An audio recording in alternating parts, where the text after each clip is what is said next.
Hello दोस्तों, आज मैं आपको सुनाऊंगा चतुर बीरबल की कहानी। चार सबसे बड़े मूर्ख।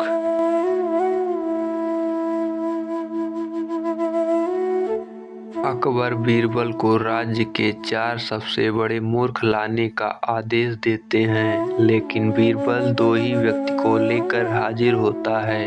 अकबर के बिफरने पर वह उन्हें क्या जवाब देता है, यही इस कहानी में रोचक ढंग से बताया गया है। जानने के लिए सुनिए पूरी कहानी।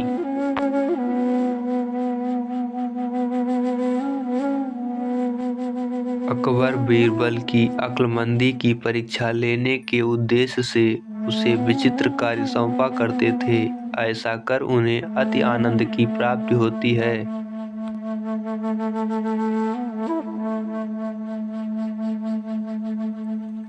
एक दिन दरबार में राजकीय कार्यवाही के मध्य अचानक अकबर बीरबल से बोले, बीरबल, इस राज्य के चार सबसे बड़े मूर्खों को हमारे सामने हाजिर करो। हम तुम्हें 1 महीने का समय देते हैं, तुरंत इस काम में लग जाओ।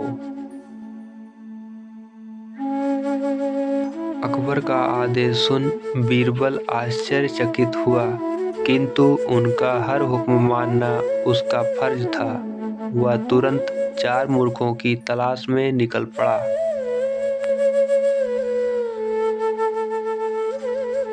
एक माह पूर्ण होने के उपरांत वह 2 व्यक्तियों के साथ अकबर के समक्ष उपस्थित हुआ। अकबर की दृष्टि जब 2 व्यक्तियों पर पड़ी तो वे बिफर गए। बीरबल, ये क्या तुम 2 ही मूर्खों को लेकर आए हो?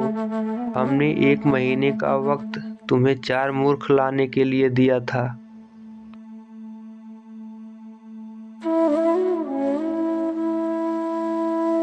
हुजूर, मेरी गुजारिश है कि अपना गुस्सा शांत रखिए और मेरी पूरी बात सुने बगैर किसी नतीजे पर मत पहुंचिए।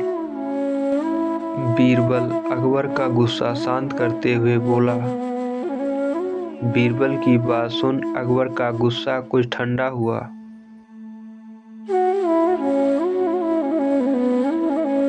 जहांपनाह, ये रहा पहला मूर्ख। इसकी मूर्खता का वर्णन सुनेंगे तो आप भी सोचेंगे कि ऐसे लोग भी होते हैं इस दुनिया में। पहले व्यक्ति को आगे कर बीरबल बोला, बताओ ऐसी क्या मूर्खता कर रहा था ये? अकबर ने पूछा।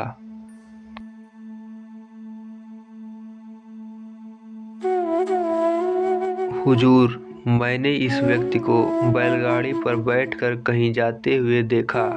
बैलगाड़ी चालक के अतिरिक्त बैलगाड़ी पर बैठा ये अकेला व्यक्ति ही था, जिसने अपनी गठरी सिर पर लाद रखी थी।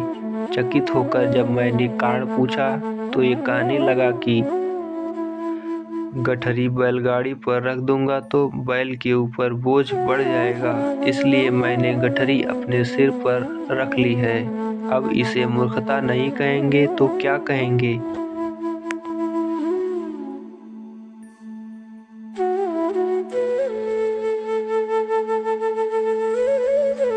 पहले व्यक्ति की मूर्खता का किस्सा सुनकर अकबर के चेहरे पर मुस्कुराहट तैर गई। फिर बीरबल ने दूसरे व्यक्ति को आगे किया और बोला, जहांपनाह, ये आदमी तो इससे भी बड़ा मूर्ख है। एक दिन मैंने देखा कि ये अपने घर की छत पर भैंस लेकर जा रहा है। मुझे आश्चर्य हुआ तो मैंने पूछ लिया,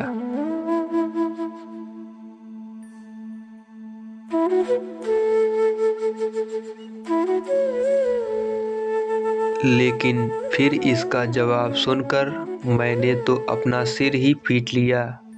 इसने बताया कि इसके घर की छत पर घास उग आई है, इसलिए ये भैंस को छत पर ले जाता है ताकि वह वहाँ घास खा सके।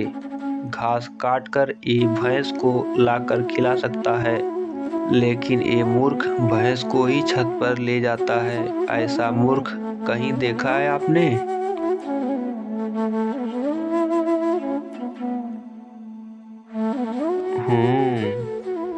वाकई इन दोनों की कारस्तानी बेवकूफाना है।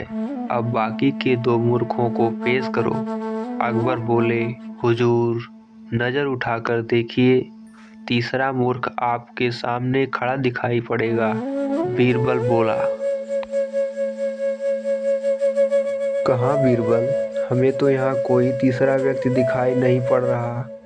अकबर इधर उधर देखते हुए बोले, तीसरा मूर्ख मैं हूँ हुजूर।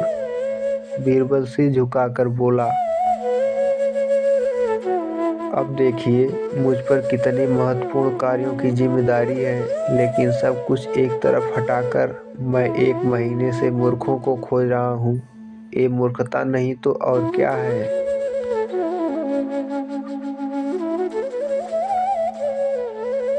बीरबल की बात सुनकर अकबर सोच में पड़ गए। फिर बोले, और चौथा मूर्ख कहाँ है बीरबल? गुस्ताखी माफ हुजूर, पर चौथे मूर्ख आप हैं। आप हिंदुस्तान के शहंशाह हैं।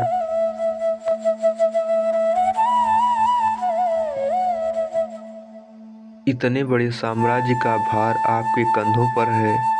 प्रजा के हित के जाने कितने कार्य आपको करवाने हैं, लेकिन उन सब को दरकिनार कर आप 1 महीने से मुझसे 4 मूर्खों की तलाश करवा रहे हैं। तो चौथे मूर्ख आप हुए ना? कहते हुए बीरबल ने अपने कान पकड़ लिए।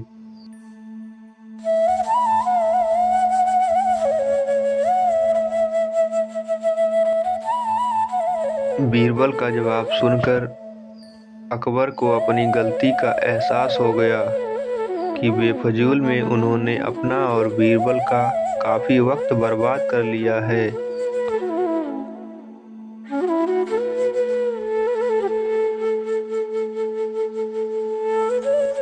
तो दोस्तों, ये कहानी आपको कैसी लगी हमें कमेंट में ज़रूर बताएं और मेरे चैनल को लाइक, शेयर एवं सब्सक्राइब करना न भूलें। धन्यवाद।